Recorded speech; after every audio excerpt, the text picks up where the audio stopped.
Hello, everyone. Get ready for tonight's story. Put your headphones on and listen closely.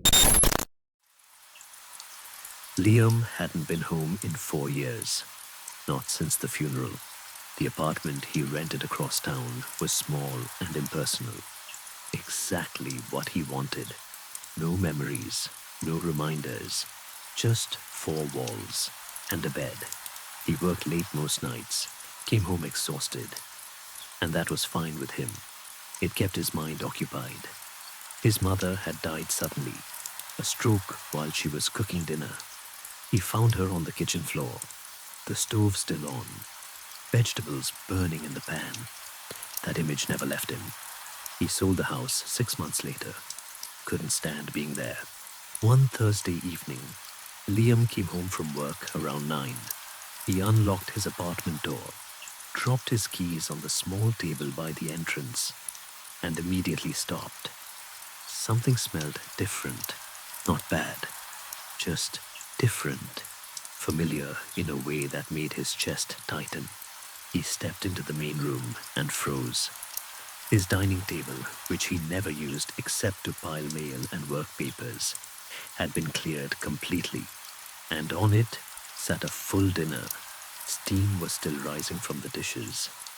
Pot roast with carrots and potatoes, green beans with bacon, homemade rolls, apple pie cooling on a trivet.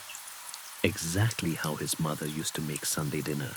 Liam stood there, unable to move. His hands started shaking. He looked around the apartment. Nothing else seemed disturbed.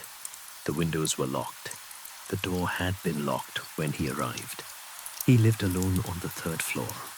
No one had a key except the landlord, and the landlord barely remembered his name. He walked slowly toward the table. The food was arranged perfectly. The pot roast sliced into thick portions, just like she used to do.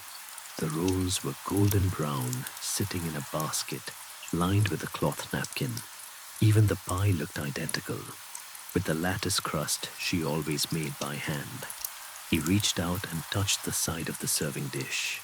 It was hot, recently cooked. His stomach turned. Liam grabbed his phone and called the police. When they arrived 20 minutes later, 2 officers walked through the apartment with him. They checked every room, every closet, under the bed, behind the shower curtain. Nothing. No signs of forced entry. No signs of anyone having been there at all, except for the food. One of the officers, an older man with gray at his temples, looked at the table and asked if Liam had any family who might have done this, maybe as a surprise or a gesture of kindness. Liam told him his mother was dead and he didn't have anyone else. The officer's expression shifted to something like pity. They asked if he wanted to file a report. Liam said no. What would he even report? Someone broke in and cooked me dinner. They told him to call if anything else happened and left. After they were gone, Liam stood in his kitchen staring at the food. Part of him wanted to throw it all away immediately, but another part of him, the part that hadn't eaten a home-cooked meal in years, wanted to sit down and taste it. He didn't touch it that night. He couldn't. He covered the dishes with plastic wrap and went to bed, though he barely slept. The next morning, the food was still there. He thought about throwing it out before work, but didn't. When he came home that evening, it was gone. The table was cleared. The dishes were washed and stacked neatly in his dish rack. Dishes he didn't own. Dishes he'd never seen before. His hands started shaking again. 3 days passed.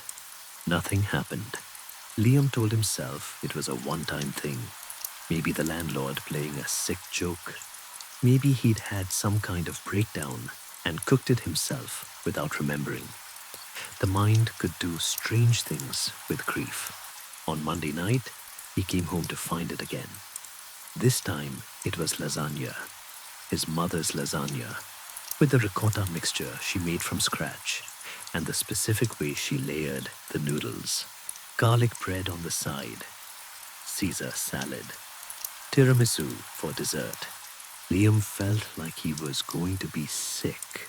He checked every lock, every window. He went down to the landlord's unit and pounded on the door. When the landlord answered, Liam demanded to know if he'd been in the apartment. The landlord, confused and slightly annoyed, said he hadn't been up there in months. Liam asked if anyone else had keys. The landlord said no, just the two of them. Back in his apartment, Liam stood over the table. The food smelled perfect, exactly like he remembered. He pulled out a chair and sat down. He didn't know what else to do. He took a bite of the lasagna. It tasted exactly like hers. Every layer, every flavor. The cheese, the sauce, the seasoning. He could feel tears running down his face. But he kept eating. He ate until the plate was empty, then sat there in silence. That night, he didn't sleep at all. He sat in his living room with all the lights on, watching the table. Nothing happened. The next evening, he came home to fried chicken, mashed potatoes, and coleslaw. Her exact recipe. The chicken was crispy on the outside, tender on the inside, seasoned with the paprika and garlic powder she always used. This time, he didn't hesitate. He sat down and ate. It became a pattern. Every few days, a new meal would appear. Always his mother's cooking. Always perfect. Always still warm when he arrived home. He stopped questioning it. He stopped being afraid.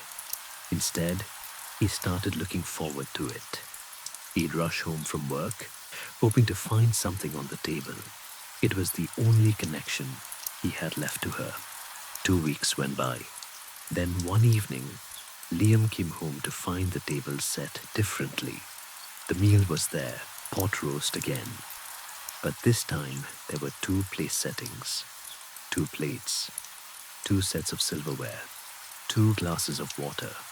He stood in the doorway, staring. A chair on the opposite side of the table pulled out slowly on its own. Not violently, just a gentle scrape against the floor, like someone was sitting down. Liam's throat went dry.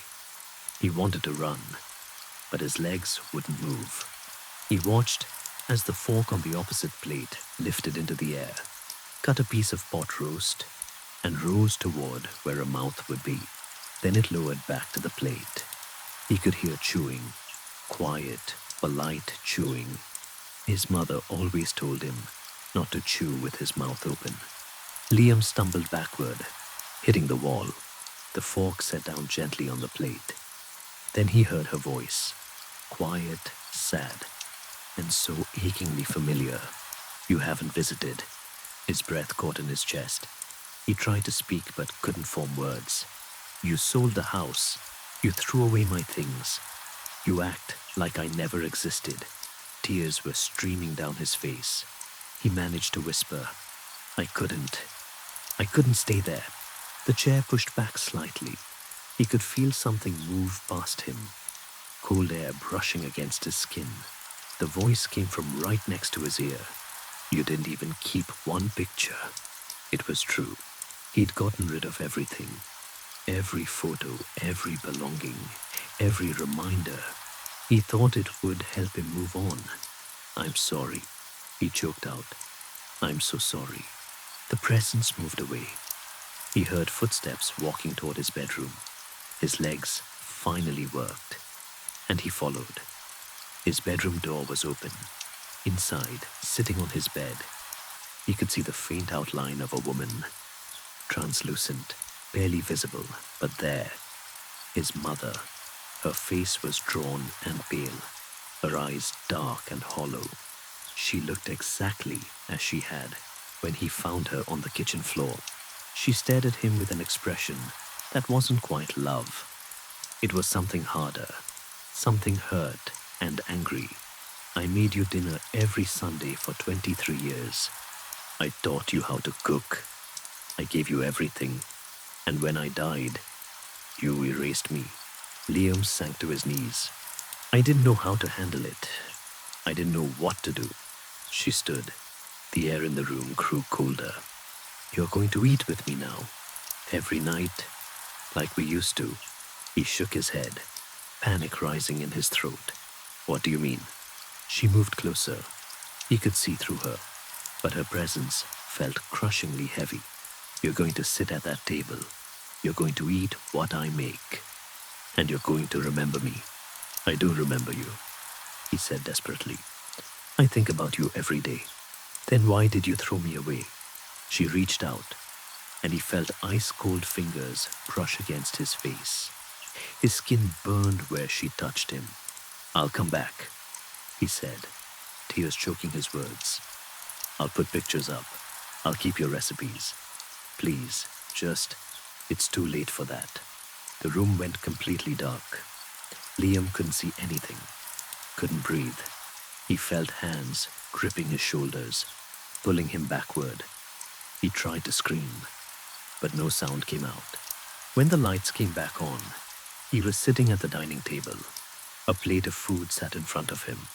Across from him, the chair was pulled out, and he could see her sitting there, clearer now, solid. Her eyes were fixed on him with an expression that made his blood run cold. "Eat," she said. His hands moved on their own, picking up the fork. He couldn't control them. He brought food to his mouth, chewed, swallowed. It tasted like ash, but he couldn't stop. He kept eating, bite after bite, while she watched him with those hollow, unforgiving eyes. When the plate was empty, she smiled. It wasn't the smile he remembered. "Good. Tomorrow we'll have chicken." Liam tried to stand, but his body wouldn't obey. He sat there, frozen, while she faded slowly from view. Only when she was completely gone did he regain control of his limbs. He ran to the door and tried to leave. The door wouldn't open. The windows wouldn't budge. His phone had no signal. He was trapped. Every night after that, the meals appeared. Every night, he sat across from her and ate while she watched. He stopped going to work. He stopped trying to leave. There was no point. His mother had always told him that family was everything, that you never abandon the people who love you. Now he understood what she meant. And now, he'd never leave her again. The meals kept coming, every single night. And Liam never left that apartment again. So here's what I want to know. If someone you lost came back, but not quite the same, not quite right, would you still want them there? Would grief make you stay, even when you knew you should run? Think about that. Next time you're alone in your home and something feels just slightly off. If this story kept you up at night, hit that like button and subscribe. There are more stories like this coming. And trust me, you don't want to miss what's next. Drop a comment and let me know. What would you do if you found a meal waiting for you that only one person knew how to make? Thanks for watching. And remember, sometimes the people we push away find their own way back. Sleep well.